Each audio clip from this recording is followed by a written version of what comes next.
मुख्यमंत्री होना चाहता है, प्रधानमंत्री का बेटा प्रधानमंत्री होना चाहता है, वो अपने बेटे के कैरियर के लिए राजनीति कर रहा है। कम से कम आप भी तो अपने बाल बच्चों के कैरियर के लिए राजनीति कीजिए और उन मुद्दों पर वोट दीजिए जो आपका मुद्दा है। और आपका मुद्दा रोजी रोटी, कपड़ा, मकान, शिक्षा, स्वास्थ्य, सड़क, बिजली, पानी और आत्मसम्मान का मुद्दा है। ये सवाल हम लोगों को सोचना पड़ेगा। ये सोचना पड़ेगा कि किसी को हरा देने से हम नहीं जीतने वाले हैं। हमारे जीतने का एक रास्ता है, एक मंत्र है, वो ये है कि अगर हमारा मुद्दा जीतेगा तब हम जीतेंगे। और हमारा मुद्दा क्या है? हमारा मुद्दा ये है कि अगर हमारा बाप मजदूरी करता है फैक्ट्रियों में तो उसको न्यूनतम मजदूरी मिलनी चाहिए। और ये हम नहीं तय किए हैं, ये सरकार ने तय किया है कि हर मजदूर को न्यूनतम मजदूरी मिलेगी। अगर हमारे परिवार के लोग किसानी करते हैं तो हमको किसानों को हमारे फसल का सही दाम मिलना चाहिए।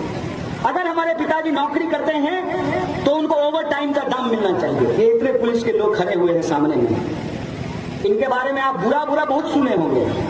इनके बारे में आप सुने होंगे कि ये लोग जो है 10 रुपया 20 रुपया रात को ट्रक से वसूलते हैं, ये सुने होंगे। ये नहीं सुने होंगे कि ये किन परिस्थितियों में नौकरी करते हैं, इनको वर्दी का कितना रुपया दिया जाता है। कोई लावारिस लाश जो पाई जाती है उस लावारिस लाश को जलाने के लिए कितना रुपया दिया जाता है। कभी थाना प्रभारी से यही जाकर के बात कीजिएगा कि ये सिस्टम चल कैसे रहा है। ये सिस्टम में आपको ये लगता है कि जो नीचे खड़ा आदमी है वो भ्रष्टाचार कर रहा है। नहीं साहब, इस देश में नीतियों में भ्रष्टाचार है। इस बात को आप समझ लीजिए, नीतियों में भ्रष्टाचार है। और नीतियों में भ्रष्टाचार के चलते आज हमारी राजनीति भी भ्रष्टाचारियों के हाथ की गुलाम बन गई है। अभी चुनाव आया है ना, तरह तरह का प्राणी आपको देखने को मिल रहे होंगे, तरह तरह का प्राणी। और रेट भी बन रहा होगा। नहीं, फलना छाप वाला जो है 200 रुपया पर मूरी रेट लगाया है, अब फलनवा छाप वाला जो है 500 रुपया पर मूरी रेट लगाया है। एक बात सोच लीजिएगा, आपको जो वोट देने का अधिकार मिला है ना, ये भीख नहीं है। अगर आज आप इसकी कीमत नहीं समझिएगा तो ना आप वोट देने के लायक बचेंगे, ना इस देश में लोकतंत्र बचेगा। इस बात को आप जान लीजिए। आज के देश में राजनीति ऐसी बना दी गई है कि किसान का बेटा किसान नहीं होना चाहता है, मजदूर का बेटा मजदूर नहीं होना चाहता है, लेकिन मुख्यमंत्री का बेटा मुख्यमंत्री होना चाहता है, प्रधानमंत्री का बेटा प्रधानमंत्री होना चाहता है। क्यों? जो हमारा सेवक बन करके आता है हमारे पास चुनाव से पहले, हाथ जोड़ करके, छोड़ दीजिए एमएलए बनने की बात और एमपी बनने की बात, मुखिया बन जाने के बाद ही वो बुलेट से सीधे फॉर्च्यूनर पे पहुंच जाता है। आप तो नहीं पहुंच पा रहे हैं बुलेट से फॉर्च्यूनर पे। ये कौन सी ऐसी तरकीब है? आपके पास तो ये तरकीब नहीं है। नोटबंदी के बाद इस देश में उद्योग धंधों को नुकसान हुआ और अमित शाह के बेटे को 16,000 गुना मुनाफा हुआ। ये मंत्र देश को बता देते, देश की बाकी जनता भी अपना मुनाफा करा लेती है, क्योंकि आपका ही खून चूस करके उनका तिजोरी भरा जाता है जनाब। इसीलिए मंत्र जो है आपको नहीं सिखाया जा सकता है। घोड़ा घास से दोस्ती कर लेगा तो खाएगा क्या? नेता अगर सच बोल देगा, जनता को सच बता देगा तो फिर ठगेगा किसको, बेवकूफ किसको बनाएगा। लेकिन हम लोगों को समझना चाहिए, और मैं आपका शुक्रगुजार हूं कि आपके मेहनत के पैसे से जो आप मजदूरी करते हैं, जो आप किसानी करते हैं, जो आप सरकार को टैक्स देते हैं, नमक का पैकेट खरीदने के लिए जाइएगा तो कल पढ़िएगा, उस पर लिखा रहता है इंक्लूसिव ऑफ ऑल टैक्सेस।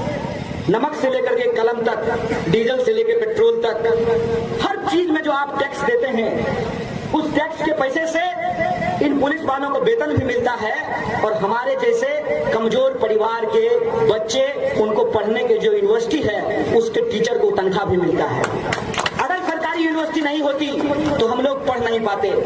और जब हमने पढ़ाई की है आपके पैसे से, दरअसल में हम आपके नमक के कर्जदार हैं। हम आपका नमक खाए हैं, इसीलिए हम आपके साथ नमक हलाली करने के लिए आए हैं। ये देश के जो नेता हैं, ये देश के पूंजीपतियों का पैसा खाए हैं, इसीलिए आपके साथ नमक हरामी कर रहे हैं। इस बात को आप समझिए। और जो यूनिवर्सिटी में हम लोग पढ़े और सीखे हैं कि अगर इस देश को बचाना है तो जमहूरियत को बचाना होगा। अगर जमहूरियत को बचाना है तो सिर्फ भाषण देने से काम नहीं चलेगा। दिल्ली और बंबई का जो आराम तलब जिंदगी है, उस आराम तलब जिंदगी को छोड़कर बिहार की सड़कों में, गलियों में, कूचों में घूमकर जो हमारी माँ बहनों की समस्याएं हैं, जो हमारे बड़े बुजुर्गों की समस्याएं हैं, जो हमारे नौजवानों का सवाल है, उन सवालों पे हमको एकजुट होना पड़ेगा और याद रखना पड़ेगा कि दुनिया में जब भी कोई तानाशाही व्यवस्था आती है तो वो सिर्फ चुनावों से नहीं हारती है। जनता सड़कों पे निकल करके कहती है सिंहासन खाली करो की जनता आती है। इन मूल्यों के साथ सामाजिक आंदोलन करने का जरूरत पड़ता है, राजनीतिक चेतना को आगे बढ़ाने का जरूरत पड़ता है। के लिए सही राजनीति की शुरुआत कैसे हो, किस तरीके से उसको आगे बढ़ाया जाए, किस तरीके से धन बल और बाहुबल ने हमारे लोकतंत्र को अपने घर की और तिजोरी की जो गिरवी बना रखी है, उससे इस लोकतंत्र को मुक्त कैसे कराया जाए। हमको जो आजादी मिली है, अभी कुछ देर पहले हमारे साथी कह रहे थे हमें चाहिए आजादी। आप में से बहुत सारे लोग सोच रहे होंगे कि आजादी तो 1947 में ही मिल गई। एक बार हमको एक पत्रकार ने पूछा कि किस चीज से आजादी चाहिए, आजादी तो 1947 में ही मिल गई। तो हमने कहा कि आपके जन्म लेने से पहले आपके दादाजी ने घर बना दिया था, तो क्या आप उस घर में झाड़ू नहीं लगाते हैं? अभी दिवाली आएगा तो उसमें चूना लगवाएंगे कि नहीं लगवाएंगे? ईद आएगा तो उसको सजाएंगे कि नहीं सजाएंगे? बाप दादा घर बना करके चले गए तो उसमें झाड़ू ना लगाएं? 1947 में जो आजादी मिल गई, तो क्या उस आजादी को बचाने के लिए देश में जो बची खुची गुलामी है उसके खिलाफ आवाज बुलंद करें कि नहीं बुलंद करें? तो जो आजादी हमको मिली है, उस आजादी को बचाने के लिए जो समाज में बची खुची गुलामी है, उस गुलामी को हराने के लिए हमको आजादी का तराना गाना पड़ेगा और इस मानसिकता से बाहर निकलनी पड़ेगी कि हमारा काम कोई और करेगा। इसीलिए हमने कहा कि ना हम नेता हैं ना रहनुमा हैं, आपकी इस लड़ाई में हम आपके साझीदार हैं, कंधा से कंधा मिला करके आपके साथ चलना चाहते हैं, क्योंकि जो आप झेलते हैं वही हम भी झेल रहे हैं और हम नहीं चाहते हैं कि जो आपने झेला वही आपकी आने वाली पीढ़ी झेले। जो संविधान का सपना है कि हम भारत के लोग भारत को एक प्रभुत्व संपन्न, समाजवादी, धर्मनिरपेक्ष, लोकतांत्रिक गणराज्य बनाने के लिए, इन मूल्यों के लिए, इन मानकों के लिए, इन प्रतिमानों के लिए हम संघर्ष करें। और हमने इतिहास में ये पढ़ा है और हमने ये सीखा है कि जब जब ईमानदारी से कोई लड़ाई लड़ी जाती है तो वो लड़ाई हर हाल में जीती जाती है। इसी आत्मविश्वास के साथ आप लोगों से आपकी दुआ के लिए, आशीर्वाद लेने के लिए आए हैं। और हम जानते हैं कि हमारी लड़ाई और हमारी क्षमता छोटी है। एक कहानी बता करके अपनी बात मैं खत्म कर दूंगा। एक बार एक जंगल में आग लगी, बड़े बड़े जानवर खड़ा होकर के तमाशा देख रहे थे। एक कोयल अपनी छोटी सी चोंच में पानी भर करके उस आग को बुझाने की कोशिश कर रही थी। बड़े बड़े जानवर उससे हंसते हुए कहा कि तुम्हारी छोटी चोंच से यह आग बुझने वाली नहीं है। कोयल ने कहा आग तो जरूर बुझेगी, कोई ऐसी आग नहीं है जो लगती है तो बुझती नहीं है, कोई ऐसा नशा नहीं है जो चढ़ता है तो उतरता नहीं है, कोई ऐसा सूरज नहीं है जो निकलता है तो ढलता नहीं है।